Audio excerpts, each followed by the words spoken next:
I gave up 4 years, 100 and something million, deciding to be unvaccinated, and that was the decision. It was contract, get vaccinated or be unvaccinated, and there's a level of uncertainty of your future, whether you're going to be in this league, whether you're going to be on this team. So I had to deal with that real life circumstance of losing my job for this decision.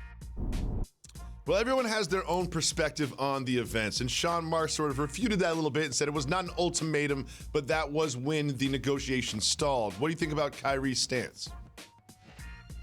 I just believe when you work in corporate America, there's certain sacrifices you have to do in order to feed your family.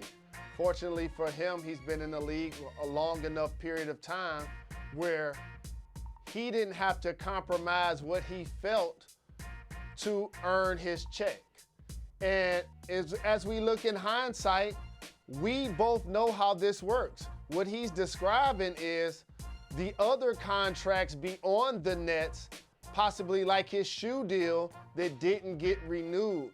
Those are the numbers he's talking about. Or maybe appearances and things of that nature weren't as plentiful when he decided not to get vaccinated.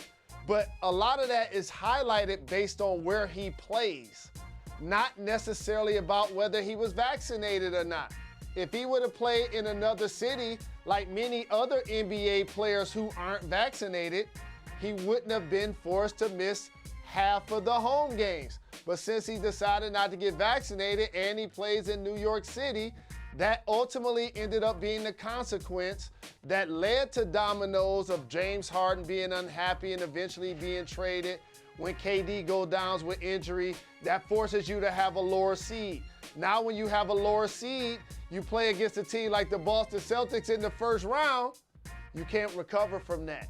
And so now, hopefully he's healthy, they're healthy, we can spin the clock forward. And I believe right now, the Brooklyn Nets are in the Eastern Conference Finals. Right now, they're there. They're in the Eastern Conference Finals. And so it's going to be interesting to see how this plays out moving forward. But they're going to be as motivated as any team based on how last season went. Thank you for watching ESPN on YouTube. For live streaming sports and premium content, subscribe to ESPN+.